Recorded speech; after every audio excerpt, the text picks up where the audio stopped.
But you wouldn't listen. Now we must give an accounting for his blood." They did not realize that Joseph could understand them, since he was using an interpreter. He turned away from them and began to weep, but then turned back and spoke to them again. He had Simeon taken from them and bound before their eyes. Joseph gave orders to fill their bags with grain, to put each man's silver back in his sack, and to give them provisions for their journey. After this was done for them, they loaded their grain on their donkeys and left. At the place where they stopped for the night, one of them opened his sack to get feed for his donkey, and he saw his silver in the mouth of his sack. "My silver has been returned," he said to his brothers. "Here it is in my sack." Their hearts sank, and they turned to each other trembling and said, "What is this that God has done to us?" When they came to their father Jacob in the land of Canaan, they told him all that had happened to them. They said, "The man who is lord over the land spoke harshly to us and treated us as though we were spying on the land. But we said to him, 'We are honest men. We are not spies. We were 12 brothers, sons of one father. One is no more, and the youngest is now with our father in Canaan.' Then the man who is lord over the land said to us, 'This is how I will know whether you are honest men. Leave one of your brothers here with me, and take food for your starving households and go.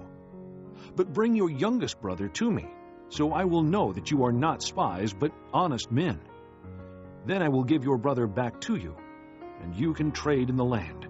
As they were emptying their sacks, there in each man's sack was his pouch of silver. When they and their father saw the money pouches, they were frightened. Their father Jacob said to them, "You have deprived me of my children. Joseph is no more, and Simeon is no more, and now you want to take Benjamin. Everything is against me." Then Reuben said to his father, "You may put both of my sons to death if I do not bring him back to you. Entrust him to my care, and I will bring him back." But Jacob said, "My son will not go down there with you. His brother is dead, and he is the only one left. If harm comes to him on the journey you are taking, you will bring my gray head down to the grave in sorrow." Chapter 43. Now the famine was still severe in the land. So when they had eaten all the grain they had brought from Egypt, their father said to them, "Go back and buy us a little more food." But Judah said to him, "The man warned us solemnly, 'You will not see my face again unless your brother is with you. If you will send our brother along with us, we will go down and buy food for you. But if you will not send him, we will not go down, because the man said to us, "You will not see my face again unless your brother is with you."'" Israel asked, "Why did you bring this trouble on me by telling the man you had another brother?" They replied, "The man questioned us closely about ourselves and our family. 'Is your father still living?' he asked us. 'Do you have another brother?' We simply answered his questions. How were we to know he would say, 'Bring your brother down here'?" Then Judah said to Israel his father, "Send the boy along with me, and we will go at once, so that we and you and our children may live and not die. I myself will guarantee his safety. You can hold me personally responsible for him. If I do not bring him back to you and set him here before you, I will bear the blame before you all my life. As it is, if we had not delayed, we could have gone and returned twice." Then their father Israel said to them, "If it must be, then do this. Put some of the best products of the land in your bags and take them down to the man as a gift. A little balm and a little honey, some spices and myrrh, some pistachio nuts and almonds. Take double the amount of silver with you, for you must return the silver that was put back into the mouths of your sacks. Perhaps it was a mistake. Take your brother also, and go back to the man at once. And may God Almighty grant you mercy before the man, so that he will let your brother and Benjamin come back with you. As for me, if I am bereaved, I am bereaved." So the men took the gifts and doubled the amount of silver, and Benjamin also. They hurried down to Egypt and presented themselves to Joseph. When Joseph saw Benjamin with them, he said to the steward of his house, "Take these men to my house, slaughter an animal and prepare dinner. They are to eat with me at noon." The man did as Joseph told him, and took the men to Joseph's house. Now the men were frightened when they were taken to his house. They thought, "We were brought here because of the silver that was put back into our sacks the first time. He wants to attack us and overpower us and seize us as slaves and take our donkeys." So they went up to Joseph's steward and spoke to him at the entrance to the house. "Please, sir," They said, we came down here the first time to buy food. But at the place where we stopped for the night, we opened our sacks, and each of us found his silver, the exact weight, in the mouth of his sack. So we have brought it back with us. We have also brought additional silver with us to buy food. We don't know who put our silver in our sacks." It's all right. he said. Don't be afraid. Your God, the God of your father, has given you treasure in your sacks. I received your silver. Then he brought Simeon out to them. The steward took the men into Joseph's house, gave them water to wash their feet, and provided fodder for their donkeys. They prepared their gifts for Joseph's arrival at noon, because they had heard that they were to eat there. When Joseph came home, they presented to him the gifts they had brought into the house, and they bowed down before him to the ground. He asked them how they were, and then he said, How is your aged father you told me about? Is he still living? They replied, "Your servant our father is still alive and well." and they bowed low to pay him honor. As he looked about and saw his brother Benjamin, his own mother's son, he asked, Is this your youngest brother, the one you told me about? and he said, God be gracious to you, my son. Deeply moved at the sight of his brother, Joseph hurried out and looked for a place to weep. He went into his private room and wept there. After he had washed his face, he came out and, controlling himself, said, Serve the food. They served him by himself, the brothers by themselves, and the Egyptians who ate with him by themselves, because Egyptians could not eat with Hebrews, for that is detestable to Egyptians. The men had been seated before him in the order of their ages, from the firstborn to the youngest, and they looked at each other in astonishment. When portions were served to them from Joseph's table, Benjamin's portion was 5 times as much as anyone else's, so they feasted and drank freely with him. Chapter 44. Now Joseph gave these instructions to the steward of his house. Fill the men's sacks with as much food as they can carry, and put each man's silver in the mouth of his sack. Then put my cup, the silver one, in the mouth of the youngest one's sack, along with the silver for his grain. And he did as Joseph said. As morning dawned, the men were sent on their way with their donkeys. They had not gone far from the city, when Joseph said to his steward, Go after those men at once, and when you catch up with them, say to them, Why have you repaid good with evil? Isn't this the cup my master drinks from and also uses for divination? This is a wicked thing you have done. When he caught up with them, he repeated these words to them. But they said to him, "Why does my lord say such things? Far be it from your servants to do anything like that. We even brought back to you from the land of Canaan the silver we found inside the mouths of our sacks. So why would we steal silver or gold from your master's house? If any of your servants is found to have it, he will die, and the rest of us will become my lord's slaves." Very well then, he said, let it be as you say.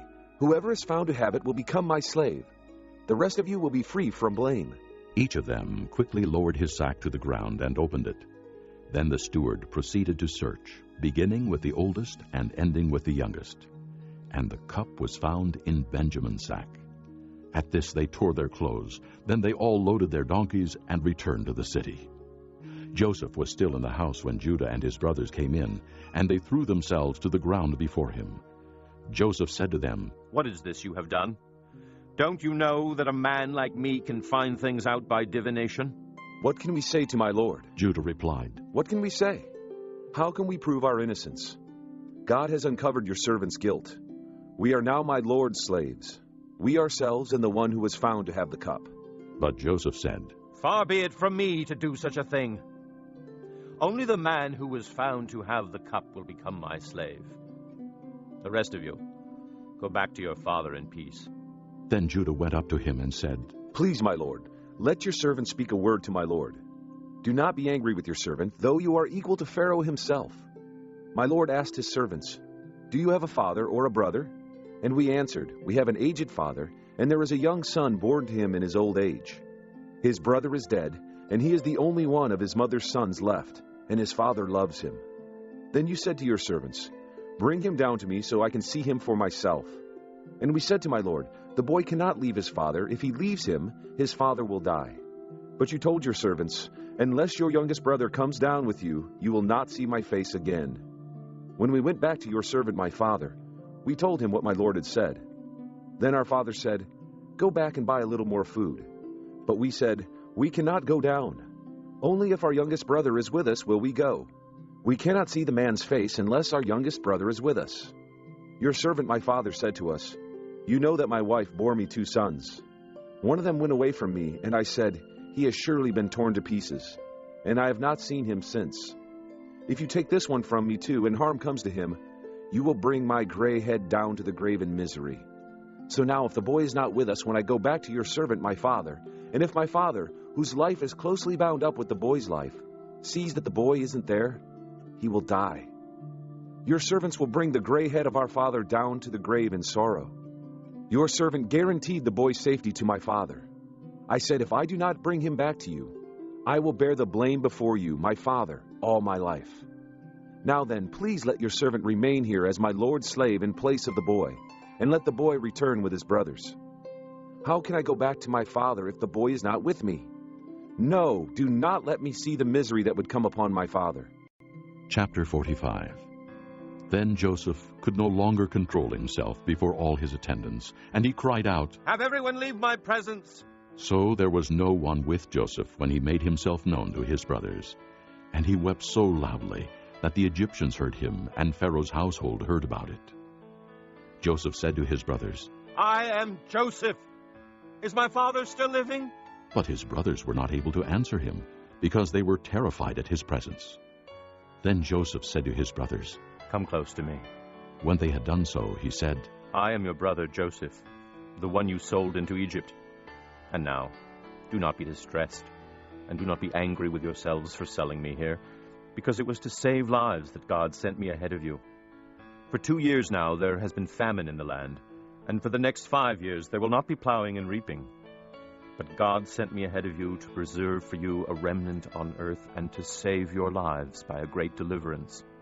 So then, it was not you who sent me here, but God.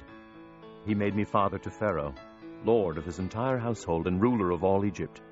Now, hurry back to my father and say to him, 'This is what your son Joseph says. God has made me lord of all Egypt. Come down to me, don't delay. You shall live in the region of Goshen and be near me, you, your children and grandchildren, your flocks and herds, and all you have. I will provide for you there, because 5 years of famine are still to come. Otherwise you and your household and all who belong to you will become destitute. You can see for yourselves, and so can my brother Benjamin, that it is really I who am speaking to you. Tell my father about all the honor accorded me in Egypt, and about everything you have seen, and bring my father down here quickly.' Then he threw his arms around his brother Benjamin and wept. And Benjamin embraced him weeping, and he kissed all his brothers and wept over them. Afterward, his brothers talked with him. When the news reached Pharaoh's palace that Joseph's brothers had come, Pharaoh and all his officials were pleased. Pharaoh said to Joseph, "Tell your brothers, do this. Load your animals and return to the land of Canaan, and bring your father and your families back to me. I will give you the best of the land of Egypt, and you can enjoy the fat of the land."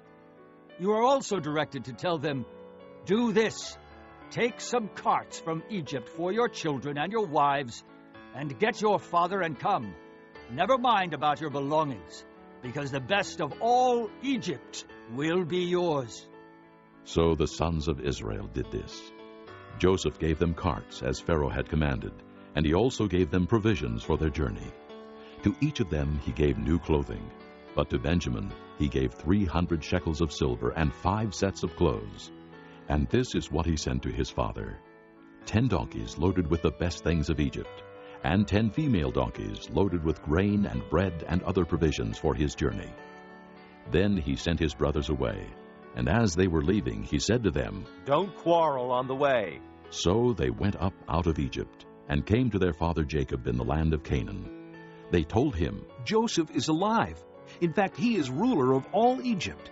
Jacob was stunned. He did not believe them. But when they told him everything Joseph had said to them,